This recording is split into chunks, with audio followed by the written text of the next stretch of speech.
Everyone, welcome to NEET all in one. So इस lecture में हम लोग एक बहुत ही स्पेशल केस पढ़ने जा रहे हैं जिससे कभी कभार क्वेश्चंस आ जाते हैं। अगर पेपर टफ हो तो कंफ्यूज करने के लिए ये केसेस भी आपको दे दिए जाते हैं जिसमें बच्चे मोस्टली आंसर को रॉन्ग ही करके आते हैं। सो इस स्पेशल केस के बारे में भी आपको पता होना चाहिए। तो सबसे पहले हम एक स्पेशल केस पढ़ेंगे जिसमें कि हम एक ओल्ड रूल और न्यू रूल के बारे में डिस्कस करेंगे। ये दोनों कंपाउंड्स आपको दिख रहे हैं, दोनों सिमिलर कंपाउंड्स हैं, दोनों एकदम सेम कंपाउंड्स हैं, लेकिन ओल्ड रूल के अकॉर्डिंग हम ये नंबरिंग करते थे और न्यू रूल के अकॉर्डिंग हमारी ये नंबरिंग होती है। न्यू रूल ही हमें अब फॉलो करना होता है, ओल्ड रूल फॉलो नहीं करना होता है। तो इसे हमें फॉलो नहीं करना है और हमें इसे फॉलो करना है। तो ये ओल्ड रूल के अकॉर्डिंग हमारी नेमिंग कैसे होती थी? 3 कार्बोक्सिलिक एसिड ग्रुप दिए हुए हैं हमें यहाँ पे, COOH ग्रुप दिए हुए हैं। हम नंबरिंग पहले कैसे करते थे? हम यहाँ से करते थे 1 2 3 4 5। हम जितना हो सके उतने कार्बोक्सिलिक एसिड्स को इंक्लूड करते थे। तो मैक्सिमम 2 ही इसमें इंक्लूड हो सकते हैं एट अ टाइम, तो हम 2 को इंक्लूड कर लेते थे। ये था ओल्ड रूल के अकॉर्डिंग। बट न्यू रूल के अकॉर्डिंग क्या है कि अब हम ऐसा मानते हैं कि अगर हम एक को नहीं कर रहे हैं तो हम किसी को भी नहीं करेंगे, और अगर हम करेंगे तो तीनों को इंक्लूड करेंगे, वरना किसी को इंक्लूड नहीं करेंगे।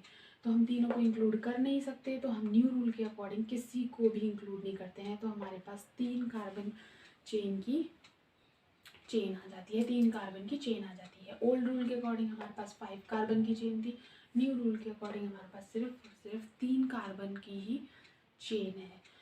तो ओल्ड रूल के अकॉर्डिंग इसका नाम था, जो कि अब हमारे लिए बिल्कुल भी इम्पोर्टेंट नहीं है, इसका नाम था 3 carboxy pentane 1,5 dioic acid.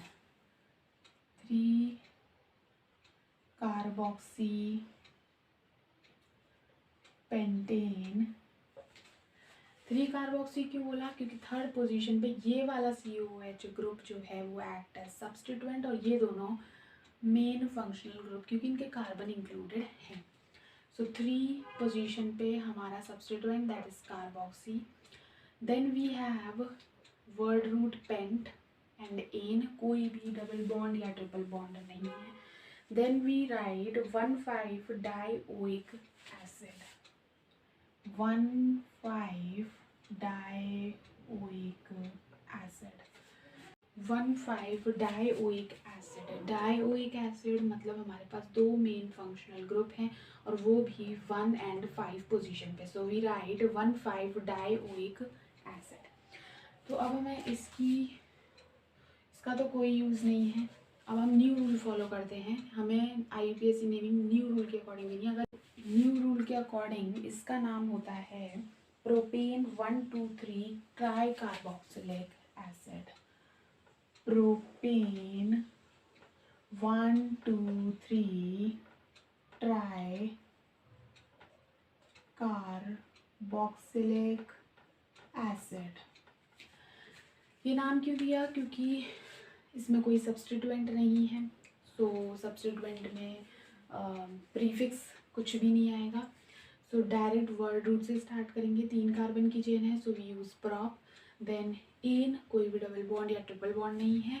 Then 1 2 3 position पे, 1 2 3 पोजीशन पे हमारा मेन फंक्शनल ग्रुप है, so we use tri carboxylic acid.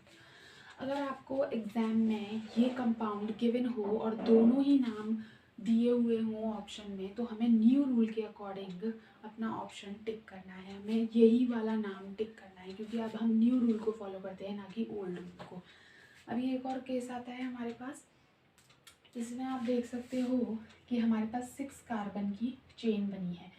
क्योंकि यहाँ पर ऐसा कोई भी पॉसिबिलिटी नहीं है, अगर हम ओल्ड रूल को भी फॉलो करते हैं तो हम 2 को इंक्लूड कर सकते हैं, तीसरे को बिल्कुल भी इंक्लूड नहीं कर सकते। एट अ टाइम 2 को ही इंक्लूड कर सकते हैं, तो ओल्ड रूल फॉलो हो रहा है। बट हम न्यू रूल के अकॉर्डिंग करें तो हम अगर तीनों को ही इंक्लूड ना करें तो ये चेन बनेगी और ये चेन बन ही नहीं सकती है, पॉसिबल ही नहीं है। तो इसमें हम लोग unfortunately by default old rule he follow करते हैं।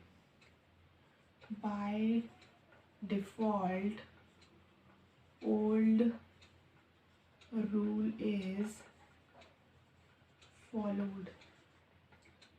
इस केस में ओल्ड रूल इज़ फॉलोड, उसके अकॉर्डिंग इसकी नेमिंग होती है। आप इसकी नेमिंग करने की ट्राई करना और मुझे कमेंट सेक्शन में बताना कि इस कंपाउंड का नाम क्या होगा।